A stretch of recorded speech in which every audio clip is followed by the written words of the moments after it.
여러분 안녕하십니까? 오늘은 5월 9일 화요일입니다. 제가 유튜브에서 기회가 되는 대로 날짜를 정해서 우리 정부의 여러 가지 일들, 또 정치의 여러 가지 영역들에 관해서 유튜브로 좀 설명을 드리겠다고 말씀을 드렸습니다. 오늘 화요일인데 화요일은 황교안의 경제 이야기, 황교안의 경제 이야기를 하는 날입니다. 경제 얘기하면 다들 눈이 좀 이렇게 반짝반짝하지요. 잘 사는 길, 또 부자 되는 길, 또 그걸 통해서 행복한 길, 이런 것들이 이제 나가는 것이 오늘의 과제가 될 것입니다. 그러나 그 짧은 시간에 되는 건 아니죠. 저는 큰 방향에 대해서만 말씀을 드리겠습니다.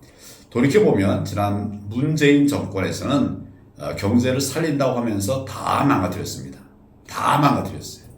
저들의 경제 정책은 퍼주기 정책이었습니다. 소득주도 성장하는 것도 마찬가지고, 또 재난지원금도 마찬가지고, 다 포퓰리즘, 퍼주기 경제 정책이었습니다. 그래 가지고는 안 됩니다. 결국 사회주의가들이 망한 것은 이런 잘못된 경제 정책 때문에 망한 거거든요. 우리가 그 길 따라가면 안 됩니다. 제가 생각하는 경제 살리는 길, 구체적으로 말하면 여러 가지 얘기를 할 수 있겠지만 큰 틀에서 제가 전에 경험했던 이야기를 먼저 하고 앞으로는 경제를 어떻게 해야 살릴 수 있겠는가 하는 이런 말씀을 좀 드리려고 합니다. 제가 대통령 권한 대행 시절에 나라가 정말 너무 위기 상황이었죠. 어려웠죠. 특히 그런 가운데서도 경제가 제일 큰 걱정거리였습니다. 제가 2017년 1월 6일인가 이렇게 이제 아마 매 연초만 되면 우리 신년 인사회를 합니다. 근데 과학기술인들의 신년 인사회를 제가 갔는데 참석한 분들이 그렇게 얘기를 해요. 지금 우리 경제가 사면 초과한 것 같습니다. 경제하는 분들이 아니라 과학기술하는 분들이 그런 말씀을 하셨어요. 얼마나 답답하면 그렇게 말씀하셨겠습니까? 그래서 제가 돌아와서 이걸 어떻게 풀 건가, 이 경제 문제를 어떻게 해결해 낼 건가 이래 고민을 하다가 제가 사방의 길 프로젝트를 만들게 되었습니다. 하나는 넓은 길로 나가자. 해외에 진출해서 거기서 수주하고 인프라든지 이런 사업들을 따내는 것이죠. 그래서 우리가 돈 떼일 데 없는 26개의 세계 각국의 인프라 사업들을 우리가 땄습니다. 그래가지고 우리 장관들도 내보내고 총력을 기울였는데 3달 만에 우리가 8조 원입니다. 8조 원의 큰 기적을 이뤄냈죠. 이거는 한 번 하고 마는 게 아니라 계속 이어져가는 참 좋은 경제 살리는 정책이었습니다. 두 번째는 우리가 잘하는 길에서 경제 회생의 길을 찾자. 우리가 잘하는 게 뭘까요? 우리가 ICT, 과학기술 탁월하지 않습니까?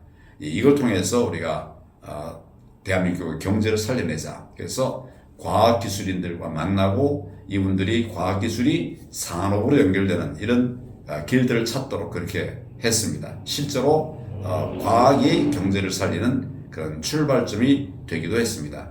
셋째는 새로운 길. 새로운 길은 뭐였을까요? 그 새로운 길이라고 하는 것은 창업 벤처를 통해서 경제 위기를 돌파해보자. 이렇게 이제 해서 그때 제 기억으로는 3조 5천억의 창업 펀드를 만들었습니다.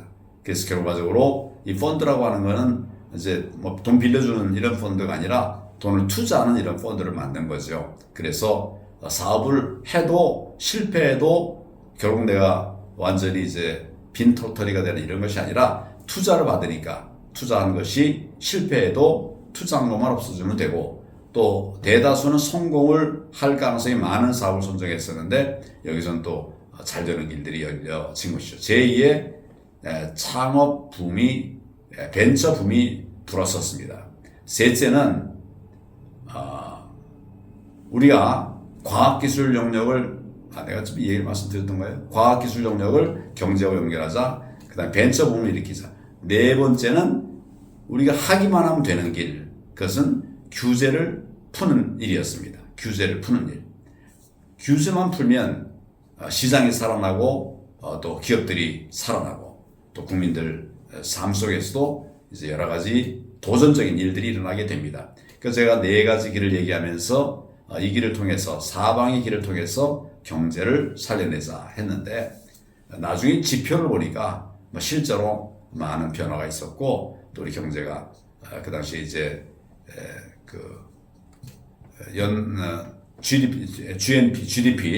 GDP 성장률도 평상시보다 더 올라가는 분기의 성적이 거의 1% 가까이 되는 이런 그 성과를 냈습니다.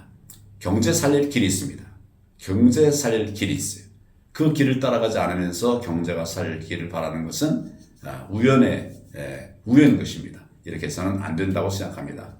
제가 앞으로도 우리가 계속해야 될 경제 성장의 길, 아주 원론적인 얘기만 몇 가지 말씀을 드리겠습니다. 첫째는 시장에게 자유를 줘야 됩니다.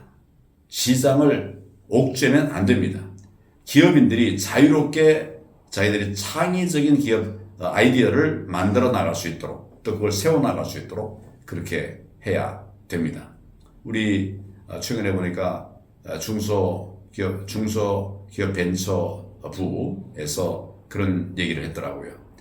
네거티브 규제. 그러니까 안 되는 거 아니면 다 풀자. 네거티브 규제라는 말이 무슨 뜻이냐면 안 되는 거 빼고는 다 풀자. 이런 아주 혁신적인 개혁 방안입니다. 지금 그렇게 하겠다고 했습니다. 규제 풀고 시장에 자유를 주면 시장이 저절로 살아날 수 있게 됩니다.